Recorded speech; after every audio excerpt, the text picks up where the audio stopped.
The call came at 6:47 inches the morning, and I almost didn't answer it because I thought it was a robocall. The number had a 312 area code I didn't recognize, and I was already running late getting my daughter to school. But something made me pick up. Maybe it was the same instinct that makes you slow down when you see brake lights. A quarter mile ahead? You don't know why? You just do. It was my father's estate attorney. He told me the final probate hearing had been moved up, not by a week, not by a few days, by 3 weeks, effective immediately, which meant it was happening in 48 hours. He said he'd sent a certified letter to my last known address, but I'd moved 7 months ago, and apparently my brother had never updated the file. I stood in my kitchen with my coffee going cold on the counter, and I asked him to say the date again. He said it again. I wrote it on the back of a grocery receipt because it was the only paper within reach. Then I asked him if my brother knew about the change. There was a pause. Not a long one. Just enough. He said yes. My brother had known for 11 days. I want to tell you that I was surprised, but I wasn't. Not really. I'd watched my brother work for 18 months to position himself as the only person who mattered in the settling of our father's estate, the only one who had the paperwork, the only one who had the passwords, the only one who had access to the safety deposit box our father kept at the bank on Meridian Street. He'd done it slowly and carefully, the way you move furniture in a house when you don't want anyone to notice the room is being rearranged. By the time I caught on, he'd already filed 2 motions challenging the updated will our father had signed 14 months before his death. The will that named me as the primary beneficiary of the house. The house my father and mother had built together. The house I'd grown up in. The house where I'd sat with my father every Sunday morning for the last 2 years of his life, reading him the newspaper because his eyes had gotten too bad to do it himself. My brother didn't want the house because he loved it. He wanted it because it sat on an acre and a half of land in a county where property values had tripled in 6 years, and he'd already had a developer contact him about a potential sale. I knew this because my father had told me, in one of those clear-eyed moments he still had in the months before the end. He'd looked at me from his recliner and said, "Your brother already knows what he wants to do with this place, and I want you to know that's not what I want." 3 weeks later, he updated his will. 6 weeks after that, my brother hired an attorney and began challenging it. So no, I wasn't surprised that he'd known about the hearing date for 11 days and hadn't told me. I was something else. I was very, very calm, in the way you get calm when you realize that being angry is a luxury you don't have time for. I called my own attorney before I even got my daughter on the bus. She confirmed everything. The hearing was in 2 days, 9 a.m., at the Harmon County Courthouse. She told me to bring everything I had. The letter my father had written to the attorney explaining his reasoning for the updated will. The copies of his medical records from the period in question, showing he was cognitively sound. The photographs. The testimony from his doctor. I had all of it in a manila folder in my home office. I had spent 9 months collecting it. I told her I'd be there, and I hung up. I need to tell you what I do for work, because it matters. I'm a registered nurse. I've been at Harmon County Regional for 11 years. I work the cardiac unit, night and weekend rotation mostly, which is how I managed to be available for my father those Sunday mornings. It's a good job. It's a hard job. And there is a system in place, a very specific, federally mandated system for handling any allegation of misconduct against a licensed nurse. The moment an allegation is made, you don't leave. You don't finish your shift and go. You go directly to HR. You sit in a room and you wait, and depending on the nature of the allegation, you can be there for hours. My brother knew this. He knew it because I had explained the system to him once, 2 years earlier, when a colleague of mine had been accused falsely, and we'd talked about how the process worked.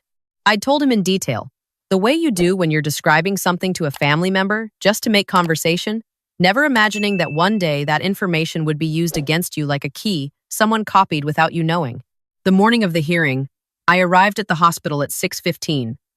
I wasn't scheduled until 7, but I always came in early. I had my folder in my bag. I had my phone charged. I had a plan, which was to leave by 8 at the latest, giving me a full hour to get to the courthouse. At 6:42, my charge nurse found me at the medication station and told me I needed to come with her. I asked why. She said there had been a report, a concern about medication discrepancies. She said she was sorry and that she was sure it was a misunderstanding, but protocol required that I report to HR immediately and surrender my badge. I went very still. I asked her who had filed the report. She said she didn't have that information. I looked at the clock on the wall above the nursing station.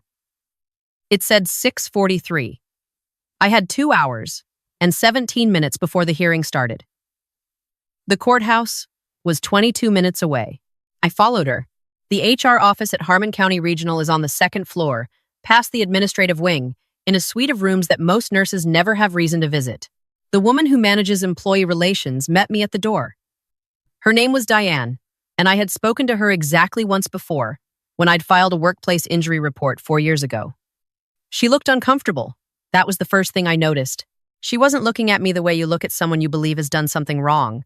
She was looking at me the way you look at someone you feel bad for. She asked me to sit down. She explained that a report had been called in the previous afternoon, after business hours, alleging that I had been diverting controlled substances, specifically that I had been falsifying records for opioid dispensing over the past several months. She said the allegation had come through the anonymous compliance hotline. I asked if they had pulled my dispensing records. She said that process was underway, but that it could take several hours depending on how backed up the pharmacy system was. I said I needed to tell her something. I told her about the hearing. I told her about my father's estate and the will and the fact that my brother had known about the hearing date for 11 days without telling me.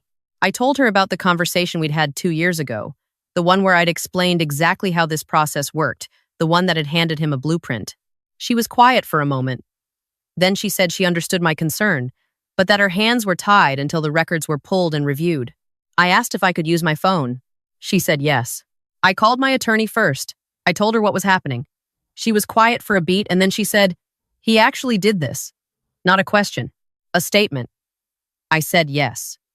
She said she would request a continuance, but warned me the judge had already denied 2 continuances in this case and was unlikely to grant another. She said I needed to try to get there. I knew that.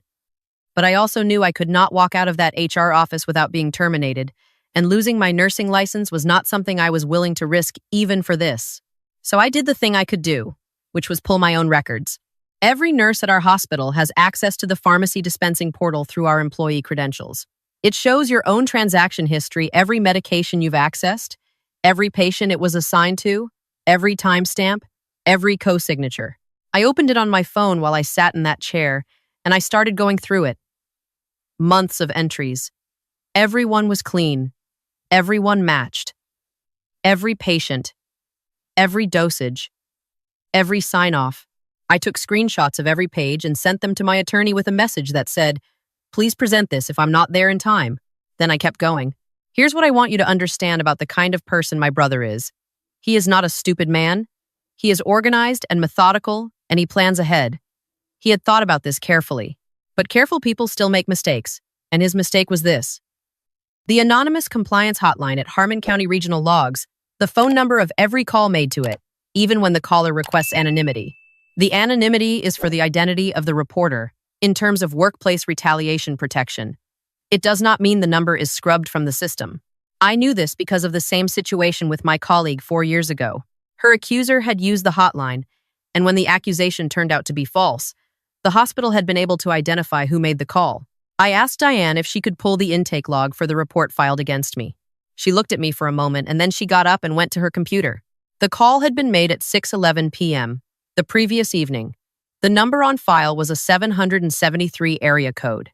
My brother lives in Chicago, 773. I had his number memorized.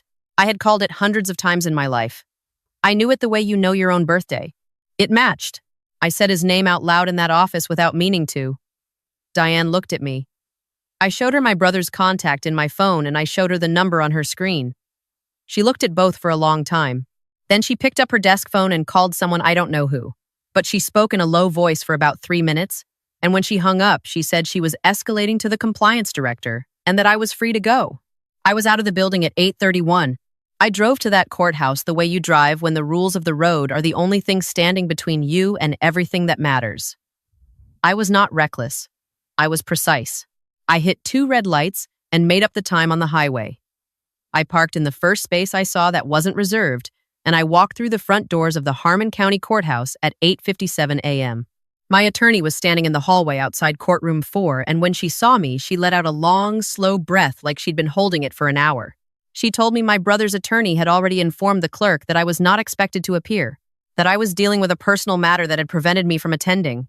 She told me the judge had been about to proceed. I said I was here now. She looked at the folder in my hand and said, "Tell me you have everything." I said, "I have everything, and then some." The courtroom was smaller than I expected. There was wood paneling and fluorescent lighting and rows of seats that were mostly empty because this was a probate matter, not a criminal trial. My brother was seated at the respondent's table with his attorney. When I walked in, he looked at me the way someone looks at something. They were certain they'd already put away a flash of something in his eyes that was gone before he could arrange his face back into the expression he'd prepared. I sat down next to my attorney and I did not look at him again. The judge was a woman in her 60s with reading glasses on a beaded chain around her neck and the particular patience of someone who has heard a great deal of nonsense in her career and has stopped being surprised by any of it. She looked at me, confirmed my name for the record, and asked if I was prepared to proceed. I said I was. My brother's attorney made the argument he had been building for 18 months. He said my father had been cognitively compromised at the time he updated his will. He cited the early-stage dementia diagnosis my father had received 14 months before the update, a diagnosis that, in context, had been characterized by his own physician as mild and not affecting his decision-making capacity. He presented the affidavit from my father's home health aide, a woman named Mrs. Tellez, who stated that my father had seemed confused and easily influenced in his final years. Then my attorney stood up. She entered the letter my father had written in his own handwriting, dated and signed, addressed to his estate attorney, and kept on file, in which he explained, in clear and specific terms, why he had decided to update his will. He named me.